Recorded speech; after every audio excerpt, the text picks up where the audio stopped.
Neste exato segundo, enquanto os teus olhos percorrem estas palavras, tens nas mãos um pedaço de guerra. Não é uma metáfora, não é uma figura de estilo. É um facto material, verificável, rastreável. O dispositivo que seguras, seja um iPhone, um Samsung, um Xiaomi, seja qual for a marca, contém no seu interior um componente sem o qual não funcionaria. Sem esse componente, o teu telemóvel não vibraria, não armazenaria dados, não carregaria a bateria, não faria absolutamente nada daquilo que dás como garantido cada vez que deslizas o dedo sobre o ecrã. Esse componente chama-se condensador de tântalo. E o tântalo vem de um minério que provavelmente nunca ouviste nomear numa aula de escola, num telejornal ou numa conversa de café. Coltan, Columbita tantalita. Um pó escuro, quase negro, com um brilho metálico baço que parece terra molhada quando o tiras do chão. Não brilha como o ouro, não cintila como o diamante, não tem a cor dramática do cobre, é discreto, quase feio. E é precisamente essa invisibilidade que o torna perfeito para o propósito que serve. Não no teu telemóvel, mas no sistema que o coloca lá. Porque o coltan é o recurso mais valioso do qual nunca ninguém fala. O metal que alimenta toda a revolução digital do século XXI. O ingrediente secreto de cada smartphone, cada computador portátil, cada consola de jogos, cada satélite, cada míssil guiado e cada equipamento médico de alta precisão que existe no planeta. E a extração desse metal custou 6 milhões de vidas humanas. 6 milhões. Deixa esse número pousar. Não passes à frente. 6 milhões de pessoas. É o equivalente a toda a população de Portugal continental desaparecer. É o equivalente a esvaziar completamente cidades como Rio de Janeiro e Lisboa ao mesmo tempo. É um número tão grande que o cérebro humano não consegue processá-lo emocionalmente. E é exatamente por isso que funciona. Porque quando um número é grande demais para sentir, torna-se fácil de ignorar. Torna-se uma estatística. E estatísticas não choram, não sangram, não olham para ti com os olhos de uma criança de 9 anos que passou as últimas 12 horas a escavar um túnel com as mãos nuas a 40 metros de profundidade na escuridão total. Mas essa criança existe, existe agora, existe enquanto lês isto. Aquilo que te ensinaram sobre os minerais que alimentam a tecnologia moderna é, na melhor das hipóteses, uma versão dramaticamente incompleta. Na pior das hipóteses, é uma mentira por omissão cuidadosamente mantida por governos, corporações e instituições internacionais que beneficiam diretamente da tua ignorância. A versão oficial é mais ou menos esta: o coltan é um recurso mineral importante que é extraído em vários países do mundo, incluindo a Austrália, o Brasil, o Canadá e a República Democrática do Congo. A sua extração apresenta desafios ambientais e sociais, mas a indústria está a trabalhar em soluções. Ponto final. Próximo slide. Próximo capítulo. Mas aqui está o que essa versão limpa e sanitizada não te diz. 80% das reservas mundiais conhecidas de coltan estão concentradas num único país, a República Democrática do Congo. E dentro desse país, a esmagadora maioria do coltan está concentrada em duas províncias do leste, Kivu Norte e Kivu Sul. Duas províncias que, juntas, ocupam uma área ligeiramente menor que a Irlanda.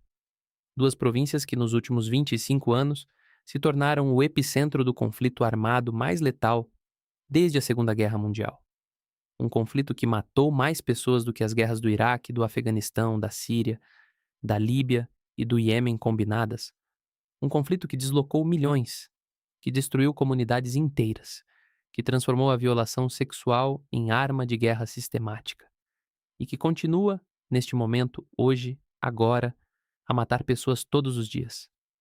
E ninguém te conta isto, porque se te contassem, talvez começasses a fazer perguntas incômodas cada vez que comprasses um telemóvel novo. Para entender como um mineral obscuro se tornou o combustível de uma catástrofe humanitária de proporções quase inimagináveis, precisamos de recuar. Precisamos de ir até o momento em que o mundo descobriu o que estava debaixo do chão do Congo. E precisamos de compreender uma verdade que a maioria das pessoas prefere não enfrentar. A tragédia do coltan não começou com o coltan. Começou há mais de um século, com um rei belga e um sistema de horror que nunca foi verdadeiramente desmantelado. Fecha os olhos por um segundo. Imagina uma floresta. Não uma floresta europeia, com os seus pinheiros organizados e os seus caminhos de terra batida. Imagina uma floresta onde o dossel das árvores é tão denso que bloqueia 90% da luz solar, onde o ar é tão úmido que respiras água tanto quanto oxigênio, onde o chão debaixo dos teus pés é uma massa esponjosa de folhas em decomposição, raízes expostas e lama vermelha que te chega ao tornozelo a cada passo. O calor não vem de cima, vem de todo o lado, como se estivesses dentro de um ser vivo que respira. O som é uma sinfonia caótica de insectos, pássaros e macacos, pontuada por um silêncio ocasional tão súbito e tão completo que te faz parar e olhar à volta com o instinto primitivo de quem sente que algo está a observá-lo. Esta é a floresta equatorial do leste do Congo, a segunda maior floresta tropical do planeta, depois da Amazônia. E debaixo desta floresta, debaixo desta catedral verde de biodiversidade que deveria ser um dos tesouros mais protegidos da Terra, está escondida uma das maiores concentrações de riqueza mineral da história geológica do planeta: coltan, cobalto, ouro, diamantes, estanho, tungstênio, cobre, lítio. O subsolo do leste do Congo é, em termos minerais, o equivalente a um cofre de banco do tamanho de um país. E a história dos últimos 130 anos dessa região é essencialmente a história de quem tem a chave desse cofre. A primeira chave pertenceu a Leopoldo II da Bélgica. E o que Leopoldo fez com ela estabeleceu o modelo que todos os que vieram depois simplesmente copiaram, adaptaram e refinaram. Leopoldo não conquistou o Congo por acidente, não o encontrou, não o descobriu. Leopoldo planeou a aquisição daquele território com a precisão metódica de um banqueiro de investimento a montar uma aquisição hostil. Contratou o explorador Henry Morton Stanley, o mesmo Stanley do famoso Dr. Livingstone, I presume, para percorrer o interior do Congo, assinar centenas de tratados com chefes locais que não falavam a sua língua e não compreendiam o que estavam a assinar, e reclamar o território inteiro em nome pessoal de Leopoldo. Não em nome da Bélgica, em nome do homem, o Estado Livre do Congo, assim lhe chamou. E esse nome é talvez a maior mentira alguma vez inscrita num documento oficial, porque não havia nada de livre naquele estado. Era uma plantação privada com o tamanho de toda a Europa Ocidental, administrada à distância por um homem que nunca pôs os pés no Congo na sua vida, e operada no terreno por uma rede de empresas concessionárias que tinham licença legal para fazer o que fosse necessário para extrair o máximo de riqueza possível daquela terra. O que era necessário era terror. As árvores de borracha do Congo produziam a seiva, que o mundo industrializado desesperadamente precisava para fabricar pneus, vedantes e isolamento elétrico. A procura era insaciável, e para satisfazer essa procura, o regime de Leopoldo impôs um sistema de cotas. Cada aldeia tinha que entregar uma quantidade fixa de borracha. Se a aldeia cumpria a cota, recebia um pagamento simbólico. Se não cumpria, as consequências eram cirúrgicas na sua crueldade. Os soldados da Force Publique, o exército privado de Leopoldo, composto por oficiais europeus e soldados congoleses recrutados à força, entravam na aldeia. Matavam quem resistia e cortavam as mãos dos mortos como prova de que as balas tinham sido usadas para fins disciplinares e não desperdiçadas na caça. As balas eram caras. As mãos eram a contabilidade. Existem fotografias reais, documentadas, verificadas, que mostram crianças congolesas a olhar para os cotos onde antes tinham mãos. Fotografias de cestos cheios de mãos cortadas, empilhadas como fruta num mercado. Fotografias que foram tiradas por missionários horrorizados, que as enviaram para a Europa, onde eventualmente provocaram um escândalo internacional, que forçou Leopoldo a ceder o Congo ao Estado belga em 1908. 10 milhões de congoleses morreram durante os 23 anos do regime de Leopoldo, metade da população do país. E quando o Congo passou para a administração do Estado belga, o que mudou foi a embalagem, não o conteúdo.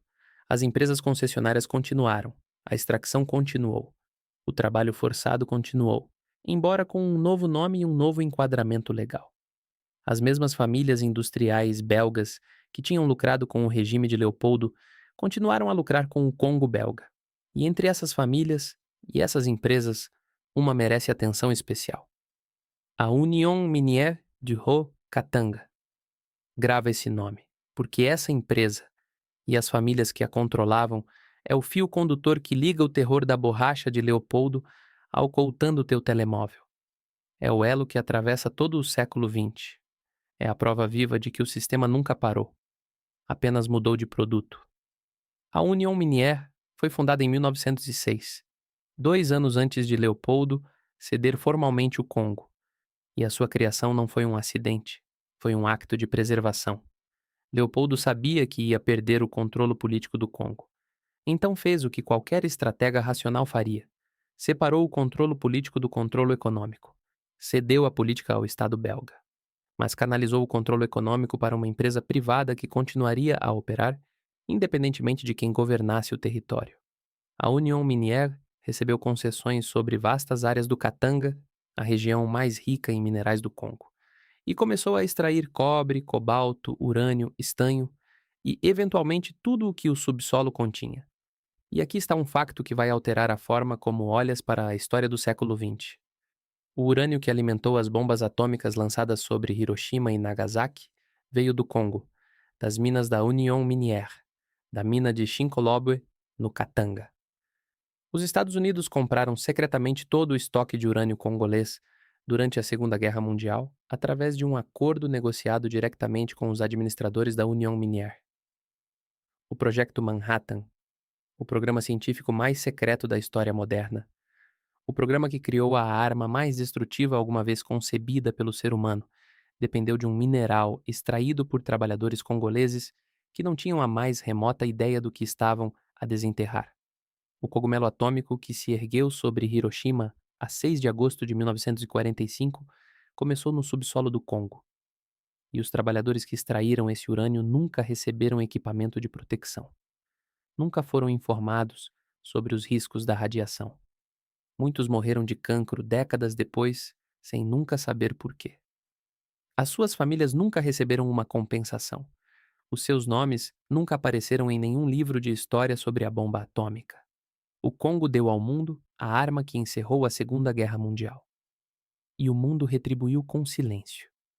Mas o urânio era apenas o prólogo.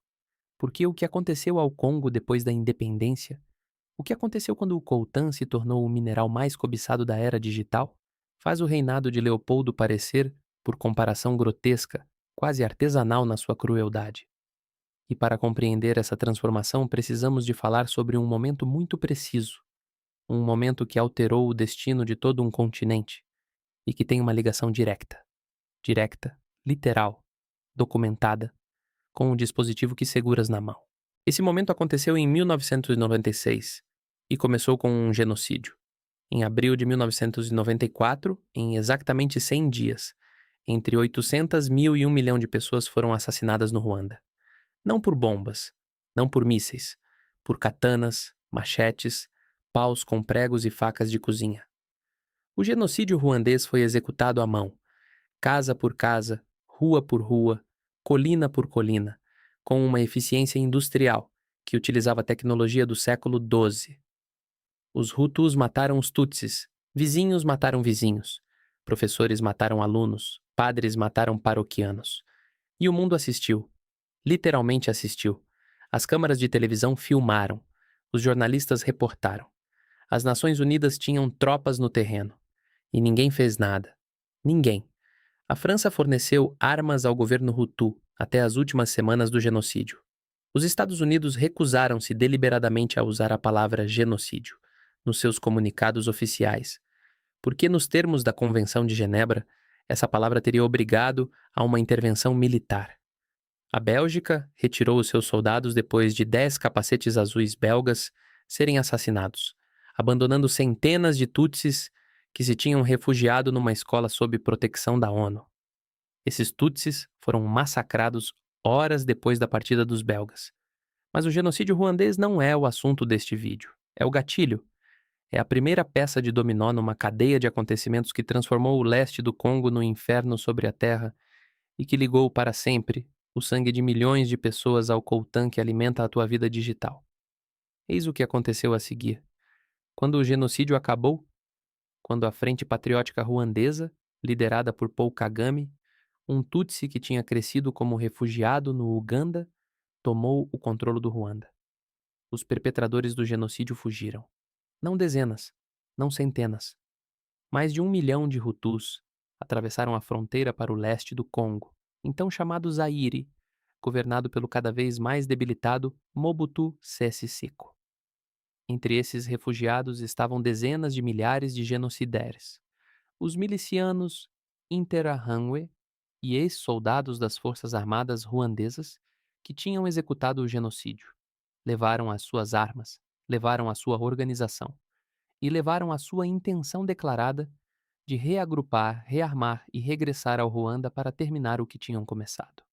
Instalaram-se nos campos de refugiados do leste do Congo. E esses campos transformaram-se em algo que o mundo nunca tinha visto: bases militares disfarçadas de campos humanitários. As organizações de ajuda internacional, a Cruz Vermelha, a Acnur, as ONGs europeias e americanas, forneciam comida, água e cuidados médicos. E os genocidaires confiscavam uma parte significativa dessa ajuda para alimentar e equipar os seus combatentes. A comunidade internacional estava inadvertidamente a financiar a reconstrução de um exército genocida. Paul Kagame viu isto e decidiu que o mundo não ia resolver o problema por ele. Em outubro de 1996, o Ruanda invadiu o Congo, mas não o fez abertamente. Fê-lo através de um proxy, um intermediário. Esse intermediário era Laurent Désiré Kabila, um rebelde congolês de meia-idade que tinha passado décadas na obscuridade política, alternando entre a guerrilha de baixa intensidade e o contrabando de ouro e marfim no leste do Congo. Kabila era, nos termos mais diretos, um homem de conveniência. O Ruanda precisava de um rosto congolês para aqui sua invasão. Kabila precisava de um exército para chegar ao poder. O acordo foi feito. A Primeira Guerra do Congo durou menos de um ano. O exército de Mobutu, corrupto, desmoralizado, mal pago, com soldados que roubavam a população civil porque não recebiam salários, colapsou como um castelo de cartas. Kabila marchou através do país de leste a oeste, de Goma a Kinshasa, numa campanha que percorreu mais de 2.000 quilômetros de selva, savana e terreno montanhoso em 7 meses. Mobutu fugiu para Marrocos, onde morreu de cancro da próstata pouco depois, levando consigo uma fortuna estimada em 5.000 milhões de dólares roubados ao povo congolês. Kabila tornou-se presidente. Renomeou o país de Zaire para a República Democrática do Congo. E durante alguns meses, o mundo respirou de alívio, convencido de que o Congo tinha finalmente virado a página. Não tinha. Porque Kabila descobriu algo que todos os líderes congoleses antes dele tinham descoberto e que todos os que viriam depois dele iriam descobrir. O Congo não te pertence quando chegas ao poder. Pertence a quem controla o que está debaixo do chão. E o que estava debaixo do chão do leste do Congo, naquelas províncias de Kivu Norte e Kivu Sul, exatamente onde os genocidaires ruandeses se tinham instalado, exatamente onde o exército de Kagame agora operava, era Coltan, montanhas de Coltan. A maior concentração do mineral mais valioso da era digital, escondida debaixo de uma floresta tropical, numa região que o governo central em Kinshasa mal conseguia alcançar, quanto mais administrar. E aqui precisamos de fazer uma pausa para compreender o que é o coltan e por que é que, de repente, nos finais dos anos 90, este mineral obscuro se tornou mais valioso que o ouro. O coltan, Columbita tantalita, é a matéria-prima da qual se extrai o tântalo. O tântalo é um metal com propriedades que o tornam praticamente insubstituível na eletrônica moderna. É extremamente resistente à corrosão. Suporta temperaturas altíssimas sem se deformar. E, crucialmente, possui uma capacidade excepcional de armazenar e regular cargas elétricas. Esta última propriedade é a que importa, porque é essa propriedade que torna o tântalo essencial para fabricar condensadores, aqueles pequenos componentes dentro do teu telemóvel que regulam o fluxo de eletricidade que permitem que a bateria carregue sem explodir, que garantem que o processador funcione sem sobreaquecimento, que fazem o teu telefone vibrar quando recebes uma mensagem. Sem tântalo, não há smartphones, não há portáteis, não há tablets, não há equipamento médico de precisão, não há aviões modernos, não há satélites de comunicação, não há mísseis guiados. Agora imagina que és o CEO de uma empresa de tecnologia no final dos anos 90. A revolução dos telemóveis está a começar. A Nokia estava a vender milhões de aparelhos. A Ericsson está em expansão. A Motorola está a reformular toda a sua linha de produtos. A procura por tântalo está a explodir exponencialmente. E 80% das reservas mundiais conhecidas desse mineral estão concentradas numa região de floresta densa no leste de um país africano que acabou de sair de uma guerra, que tem um governo central fraco, que tem fronteiras porosas, que tem dezenas de grupos armados a operar no terreno e que tem zero capacidade de monitorizar ou regular a extração mineira no seu próprio território. O que fazes? Se és honesto contigo próprio, brutalmente, desconfortavelmente honesto, sabes exatamente o que fazes. Compras o coltan, compras ao preço que o mercado informal estabelecer. Não perguntas de onde vem, não perguntas quem o extraiu, não perguntas quantas mãos tocaram aquele pó negro antes de chegar ao armazém em Kigali ou Dar es Salaam ou Mombasa, de onde o teu fornecedor te envia os carregamentos. Compras porque os teus acionistas exigem crescimento, os teus engenheiros exigem componentes e os teus consumidores exigem telemóveis mais baratos, mais rápidos e mais finos a cada ciclo de produto. E foi exatamente isso que aconteceu. Entre 1998 e 2003, o preço do tântalo multiplicou-se por 10. Em alguns momentos de pico, 1 quilograma de coltan em bruto atingiu os $400, num país onde o salário médio mensal era inferior a 10. Essa disparidade transformou o leste do Congo numa corrida ao ouro do século XXI, mas não uma corrida ao ouro romantizada com garimpeiros independentes a lavar terra nos rios. Uma corrida ao ouro militarizada, brutalizada, controlada por homens com armas automáticas que tratavam os mineiros como o que, dentro daquele sistema, efetivamente eram: ferramentas descartáveis de extração. A Segunda Guerra do Congo começou em agosto de 1998. E se a Primeira Guerra foi relativamente rápida e direcionada, derrubar Mobutu e instalar Kabila, a Segunda foi algo completamente diferente. A Segunda Guerra do Congo foi o conflito mais complexo, mais multilateral e mais letal que a África alguma vez viu. E o coltan estava no centro de tudo. O Ruanda invadiu novamente o Congo, desta vez para derrubar o mesmo Kabila que tinha ajudado a instalar. Por quê? Porque Kabila, uma vez no poder, tentou expulsar as tropas ruandesas do território congolês. Tentou cortar o acesso do Ruanda aos recursos minerais do leste. Tentou, em termos práticos, recuperar a chave do cofre. Kagame respondeu com guerra. Mas Kagame não estava sozinho. O Uganda também invadiu. O Burundi também invadiu. Do outro lado, Angola, Zimbábue, Namíbia e Chade enviaram tropas para defender Kabila. 9 países africanos em guerra, dentro das fronteiras do Congo. Dezenas de milícias locais, cada uma controlando uma porção de território, cada uma controlando uma mina ou um conjunto de minas, cada uma vendendo coltan, ouro, cassiterita e diamantes para financiar as suas operações.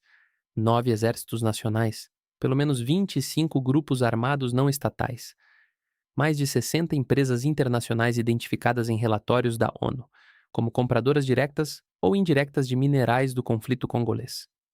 E no centro de tudo, uma população civil presa entre todos esses atores, sem saída, sem proteção, sem voz. O que aconteceu a essa população não pode ser descrito em linguagem moderada. Não merece ser descrito em linguagem moderada. As milícias que controlavam as minas de coltan no leste do Congo usavam violência sexual sistemática como instrumento de controle territorial. Não violações ocasionais, violações como política, como estratégia militar deliberada. A lógica era cirúrgica na sua perversidade. Se violas sistematicamente as mulheres de uma comunidade, destróis o tecido social dessa comunidade. Os homens fogem de vergonha. As famílias desintegram-se. A comunidade perde a capacidade de resistir e a mina fica livre para operar. As Nações Unidas descreveram o leste do Congo como a capital mundial da violação. Médicos Sem Fronteiras reportou que em certas zonas, mais de 70% das mulheres tinham sido vítimas de violência sexual. 70%. 7 em cada 10 mulheres. Não num bairro, não numa cidade, em províncias inteiras. E enquanto isto acontecia, enquanto aldeias inteiras eram destruídas, enquanto famílias eram despedaçadas, enquanto crianças eram recrutadas à força para servir como soldados e como mineiros, o coltã continuava a sair. Saía do Congo em sacos carregados às costas de homens que caminhavam durante dias pela floresta. Chegava à fronteira com o Ruanda. Era pesado, catalogado e exportado por empresas ruandesas como se fosse produto nacional. Voava para centros de processamento na Malásia, na China, na Alemanha, nos Estados Unidos. Era refinado, transformado em tântalo puro, vendido a fabricantes de condensadores, que o vendiam a fabricantes de componentes, que o vendiam a Apple, a Samsung, a Sony, a Nokia, a Intel, a Motorola. Cada passo da cadeia adicionava uma camada de distância. Cada intermediário diluía a ligação entre o produto final e a sua origem. E no final da cadeia, um consumidor em Lisboa ou em São Paulo comprava um telemóvel novo numa loja iluminada com luz branca, com música ambiente e funcionários sorridentes, sem ter a mais remota ideia de que o aparelho continha um mineral extraído por uma criança escravizada numa mina controlada por uma milícia que financiava as suas operações através de violações em massa. A distância entre a mina e a loja era de 10.000 quilômetros. A distância moral era zero. E as empresas sabiam. Esse é o facto que transforma esta história de uma tragédia em algo muito mais sombrio. As empresas sabiam. Em 2001, um painel de peritos das Nações Unidas publicou um relatório que nomeava explicitamente dezenas de empresas internacionais, europeias, americanas, asiáticas, que estavam a comprar minerais provenientes de zonas de conflito no Congo. O relatório detalhava as rotas de contrabando, identificava os intermediários, ligava empresas específicas a grupos armados específicos. E o que aconteceu depois da publicação desse relatório? Quase nada. Algumas empresas emitiram comunicados de imprensa. Algumas prometeram investigar as suas cadeias de fornecimento. Algumas contrataram empresas de auditoria para produzir relatórios que concluíam, invariavelmente, que não foram encontradas evidências conclusivas de ligação direta a conflitos armados. E o coltã continuou a fluir. Os telemóveis continuaram a ser fabricados. Os lucros continuaram a subir. E as pessoas no leste do Congo continuaram a morrer. 6 milhões de pessoas, entre 1998 e 2008. 6 milhões. A maioria não morreu em combate. Morreu de fome. Morreu de doenças tratáveis. Morreu porque os conflitos destruíram as infraestruturas de saúde, as redes de abastecimento alimentar, os campos agrícolas. Morreu porque fugiu da violência para a floresta, onde não havia comida, não havia água limpa, não havia medicamentos. Morreu em silêncio, sem câmaras, sem jornalistas, sem hashtags. O maior número de mortes num conflito desde a Segunda Guerra Mundial. E tu provavelmente nunca ouviste falar dele. Por quê? Porque os mortos não tinham petróleo. Tinham coltã. E o coltã precisava de continuar a fluir. E agora vem a parte que vai mudar a forma como olhas para o teu próprio reflexo no ecrã do telemóvel. Porque esta história não acabou. Não acabou em 2003, quando a Segunda Guerra do Congo foi oficialmente declarada terminada. Não acabou em 2008, quando os últimos grandes estudos de mortalidade foram publicados. Não acabou com a Lei Dodd-Frank de 2010, quando os Estados Unidos aprovaram legislação que obrigava as empresas cotadas em bolsa a declarar se os seus produtos continham minerais provenientes de zonas de conflito no Congo. Não acabou com os programas de certificação de minerais livres de conflito que a indústria tecnológica promoveu com grande fanfarra mediática e muito pouca substância real. Não acabou porque o mecanismo nunca foi desmantelado. O que foi desmantelado foi a visibilidade.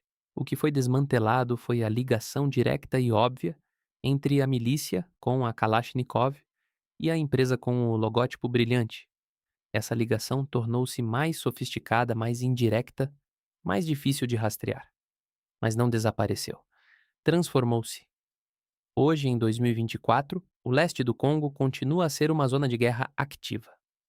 O M23, um grupo armado apoiado pelo Ruanda, segundo múltiplos relatórios das Nações Unidas que o Ruanda nega com a mesma convicção com que negou o seu envolvimento na Primeira e na Segunda Guerra do Congo, antes de a evidência se tornar avassaladora, controla vastas áreas de Kivu Norte. Outros grupos armados, dezenas deles, controlam minas em todo o leste. E o coltan continua a sair. A rota mudou ligeiramente. Os intermediários têm nomes diferentes. Os contratos são redigidos com mais cuidado jurídico.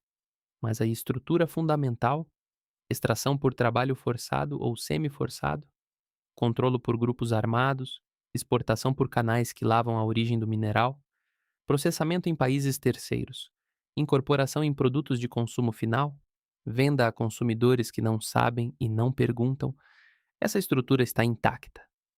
E aqui está o que torna isto verdadeiramente perturbante. A procura por coltan não está a diminuir, está a explodir.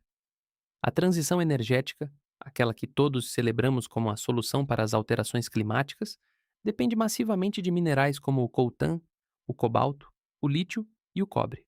Carros elétricos, painéis solares, turbinas eólicas, baterias de armazenamento em larga escala. Cada um destes pilares da economia verde exige enormes quantidades de minerais, que estão desproporcionalmente concentrados em regiões do planeta onde os direitos humanos são tratados como um inconveniente negocial. O teu carro elétrico, o símbolo máximo da consciência ambiental contemporânea, contém cobalto congolês e lítio, que em muitos casos percorre cadeias de fornecimento igualmente opacas. Estamos literalmente a construir o futuro verde sobre os mesmos alicerces de exploração sobre os quais construímos o passado industrial. Mudamos a narrativa. Não mudamos a estrutura, e as empresas tecnológicas sabem disto. Sabem melhor do que tu, melhor do que eu, melhor do que qualquer jornalista ou ativista. Sabem porque contratam equipas inteiras de especialistas em compliance e due diligence, cujo trabalho é supostamente garantir que os seus produtos não contêm minerais de conflito. Mas o que essas equipas realmente fazem, o que o sistema realmente faz, é criar camadas suficientes de documentação para que, em caso de escrutínio público, a empresa possa apontar para um dossiê e dizer: fizemos a nossa devida diligência. Os nossos fornecedores forneceram certificados. Os certificados dizem que o mineral é limpo. Se os certificados estão errados, a responsabilidade não é nossa. É uma máquina de lavar culpa à escala global. E funciona. Funciona porque o consumidor quer que funcione. Porque tu queres que funcione. Porque é infinitamente mais confortável acreditar que o teu telemóvel novo é limpo do que enfrentar a possibilidade de que contém um fragmento de sofrimento humano tão concentrado que deveria queimar na mão. Agora, seria desonesto parar aqui. Seria desonesto apresentar esta história como se não houvesse ninguém a lutar contra ela. Porque há. E a luta é real, é corajosa e é, em muitos aspectos, inspiradora, mesmo que ainda esteja a perder. No leste do Congo, existem cooperativas de mineiros artesanais que tentam operar fora do controle dos grupos armados. São homens e mulheres que escavam coltan com ferramentas manuais, que se organizam em grupos, que tentam vender diretamente a compradores certificados sem passar pelos intermediários ligados às milícias. O risco que correm é enorme, literalmente mortal, mas continuam. Porque para muitos deles, o coltan é a única fonte de rendimento que existe naquela região devastada. E a diferença entre extraí-lo para uma milícia e extraí-lo para uma cooperativa é a diferença entre escravidão e dignidade. Na Europa, legislação como o Regulamento Europeu de Minerais de Conflito, que entrou em vigor em 2021, obriga os importadores europeus de tântalo, estanho, tungstênio e ouro a verificar as suas cadeias de fornecimento e a garantir que os minerais não financiam conflitos armados. É um passo pequeno, imperfeito, cheio de lacunas legais, que qualquer advogado corporativo competente consegue contornar em 5 minutos. Mas é um passo. Nos Estados Unidos, a secção 1502 da Lei Dodd-Frank, apesar de ter sido enfraquecida durante a administração Trump e de nunca ter sido aplicada com o rigor que os seus arquitetos pretendiam, estabeleceu o princípio de que as empresas têm uma responsabilidade legal de saber de onde vêm os seus minerais.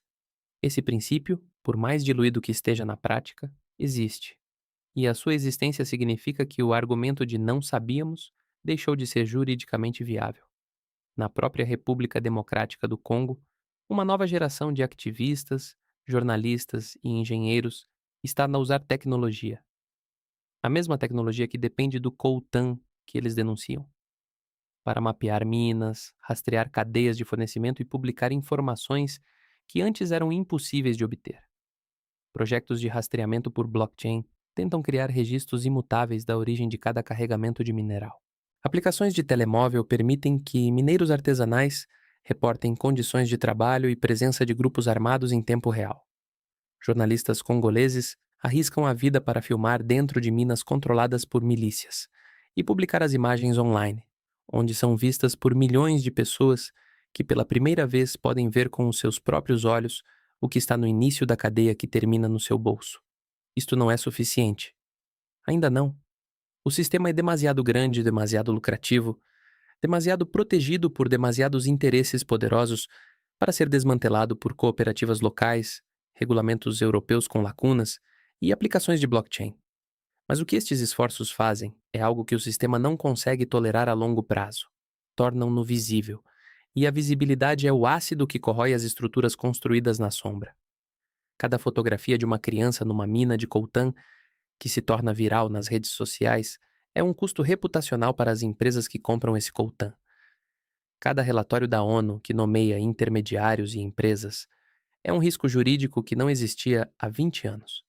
Cada consumidor que pergunta, na loja, de onde vem o tântalo, no seu telemóvel novo, está a criar uma pressão de mercado que, multiplicada por milhões, pode eventualmente forçar uma mudança estrutural.